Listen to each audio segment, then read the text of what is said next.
নমস্কার বন্ধুরা, আপনাদের সকলকে স্বাগত জানাই আমার চ্যানেল নবান্নের সমাহারে। আজ আবারও আপনাদের জন্য নিয়ে হাজির হলাম একটা দারুণ স্বাদের রেসিপির ভিডিও। আজকে আমি আপনাদের সাথে শেয়ার করতে চলেছি ছোলার ডাল দিয়ে আলু পটলের রেসিপি। এই রেসিপিটা শুধুমাত্র ভাতের সাথে নয়, এটা কিন্তু আপনারা রুটি, লুচি, পরোটা সমস্ত কিছুর সাথেই সার্ভ করতে পারেন। বানানো কিন্তু খুবই সহজ, একদম কিছু ঘরোয়া উপকরণ দিয়ে আজকের এই রেসিপিটা বানাবো। আর খেতে কিন্তু হয় অসাধারণ স্বাদের। এই রেসিপিটা আমি সম্পূর্ণ নিরামিষভাবে বানাচ্ছি, আপনারা চাইলে তবে আমিষভাবেও বানাতে পারেন, কিন্তু এখানে আমি কোনো রকম পেঁয়াজ রসুনের ব্যবহার করছি না। তাহলে চলুন রেসিপিটা শুরু করা যাক। রেসিপিটা বানানোর জন্য এখানে আলু আর পটল নিয়েছি। এখানে আমি যে পটলগুলো ব্যবহার করেছি সেগুলো একটু সাইজে বড়, সেজন্য পটলগুলোকে এইভাবে আমি 3টে ভাগে ভাগ করেছি। আপনারা যদি ছোট পটল নেন সেক্ষেত্রে কিন্তু 2 ভাগে ভাগ করে নেবেন। আর আলুগুলোকেও দেখুন আমি কিন্তু একই রকমভাবে ডুমো ডুমো করে কেটে নিয়েছি। এবার অপরদিকে একটা পেস্ট বানাবো। সেই পেস্টটা বানানোর জন্য আমি উপকরণ হিসেবে নিয়েছি একটা বড় সাইজের টমেটো, যেটাকে 4 ভাগ করে নিয়েছি 2 টুকরো আদা, 3টে কাঁচা লঙ্কা, 1 চামচ গোটা ধনে, 1 চামচ গোটা জিরে আর 1 চামচ গোটা মৌরি। এবার চলে আসছি রান্নার মূল পর্বে। প্রথমেই আমি গ্যাস জ্বালিয়ে কড়াই বসিয়ে দিয়েছি। তার মধ্যে এবার আমি দিয়ে দেব পরিমাণ মতো সর্ষের তেল। তেলটাকে ভালো করে কড়াইয়ের চারিদিকে ছড়িয়ে দিয়ে তেলটাকে হাই ফ্লেমে একদম আমি গরম করে নিচ্ছি। তেলটা গরম হয়ে গেছে, এবার গ্যাসের ফ্লেমটা মিডিয়ামে করে নিয়ে এক এক করে আমি দিয়ে দিচ্ছি আগে থেকে কেটে রাখা পটলগুলো দিয়ে দেওয়ার পর এর মধ্যে আমি দিয়ে দেব আলুগুলো। আপনারা কিন্তু পটল আর আলু আলাদা আলাদাভাবে ভেজে নিতে পারেন, কিন্তু আমি এখানে একসাথেই ভেজে নিচ্ছি।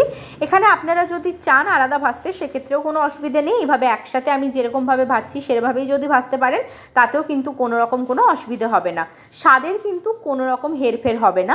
আপনাদের যেটা সুবিধা হবে আপনারা সেটাই করে নেবেন। আমি এখানে একসাথেই ভেজে নিচ্ছি। এবার একটু নেড়ে চেড়ে নিয়ে আমি এই পটল আর আলুটা একটু ভাজা হতে দিচ্ছি। তারপর এগুলোকে কিন্তু আমি তুলে নেব একটা পাত্রের মধ্যে। দেখুন পটল আর আলুগুলো কিন্তু ভালো করে ভাজা হয়ে গেছে লাল লাল করে।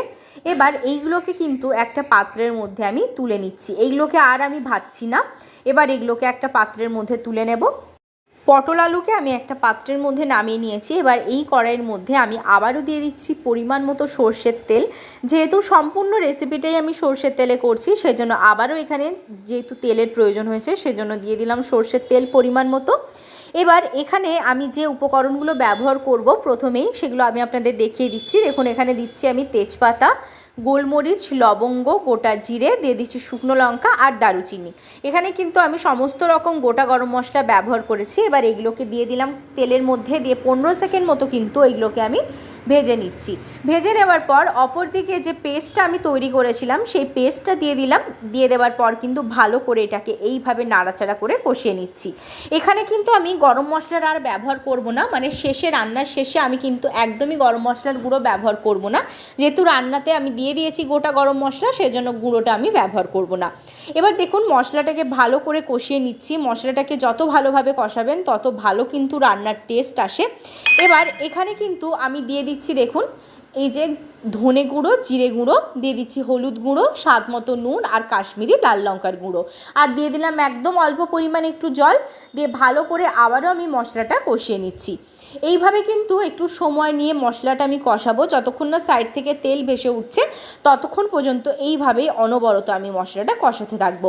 এই রেসিপিটা আপনারা কোথা থেকে দেখছেন অবশ্যই কিন্তু কমেন্ট করে জানাতে ভুলবেন না। এবার এর মধ্যে আমি ব্যবহার করব কিছুটা পরিমাণ কাসৌরি মেথি। এখানে আমি কাসৌরি মেথিটাই দিচ্ছি। কাসৌরি মেথিটা দিলে কিন্তু খুব সুন্দর একটা স্বাদ আসে। দিয়ে দিলাম কাসৌরি মেথি, দিয়ে ভালো করে এর সাথে কিন্তু আমি নাড়াচাড়া করে নিচ্ছি। এবার দেখুন এর মধ্যে আমি ব্যবহার করছি এই প্লেট মেপে ছোলার ডাল। এখানে ছোলার ডালটা দিয়ে দিচ্ছি একটু প্রথমেই। দিয়ে ছোলার ডালটা দিয়ে দেওয়ার পর ভালো করে নাড়াচাড়া করে কিন্তু আমি ঢাকা দিয়ে 3-4 মিনিট মতো এটাকে রেখে দেবো, যাতে ছোলার ডালটা একটু সেদ্ধ হয়ে যায়। প্রথমে ছোলার ডালটা এই জন্যই দিয়ে দিলাম। ছোলার ডালটা দিয়ে দেওয়ার পর একটু নাড়াচাড়া করে 4 মিনিটের জন্য আমি ঢাকা দিয়ে দিচ্ছি মিডিয়াম ফ্লেমে। ফিরে এলাম এখানে আমি 4 মিনিট পর। ছোলার ডালটা কিন্তু অনেকটাই সেদ্ধ হয়ে এসেছে। এবার ভালো করে একটু নাড়াচাড়া করে নিচ্ছি। এবার আগে থেকে যে পটল আর আলুটা আমি ভেজে রেখেছিলাম সেই পটল আর আলুটা দিয়ে দেবো আমি এর মধ্যে। দিয়ে দেওয়ার পর কিন্তু খুব ভালো করে আবারও এর সাথে আমি মিশিয়ে নিচ্ছি। এই রেসিপিটা যদি আপনারা ফেসবুক পেজ থেকে দেখে থাকেন তাহলে কিন্তু অবশ্যই নবান্নের সমাহার পেজটাকে ফলো করে দিতে ভুলবেন না। যদি আপনারা ইউটিউব চ্যানেলের নতুন সদস্য হয়ে থাকেন নবান্নের সমাহারে, তাহলে অবশ্যই কিন্তু সাবস্ক্রাইব করে দেবেন আমার চ্যানেলটাকে এবং পাশে থাকা বেল বাটনের অল অবশ্যই প্রেস করে দেবেন, যাতে আমি যে কোনো নতুন রেসিপি আপলোড করলে আপনারা সবার আগে নোটিফিকেশন পেয়ে যান। দেখুন ভালোভাবে এর সাথে আমি নেড়ে চেড়ে কষিয়ে নিয়েছি এটাকে। এবার এর মধ্যে আমি ব্যবহার করছি পরিমাণ মতো জল। এখানে যেহেতু ছোলার ডালটা রয়েছে, ছোলার ডালটা আরেকটু সেদ্ধ হবে, সেজন্য এখানে জলের পরিমাণটাও কিন্তু একটু বেশি হবে। জলটা দিয়ে দিলাম, দেখুন, দিয়ে জলের সাথে ভালো করে এই সমস্ত কিছু আমি মিশিয়ে নিচ্ছি। মিশিয়ে নেবার পর কিন্তু এটাকে আমি ঢাকা দিয়ে দেবো 10 মিনিটের জন্য। 10 মিনিট পর আমি এসে দেখাবো যে কত ভালোভাবে সমস্ত কিছু সেদ্ধ হয়ে গেছে। একদম লো টু মিডিয়াম ফ্লেমে 10 মিনিটের জন্য এখন ঢাকা দিয়ে দিলাম।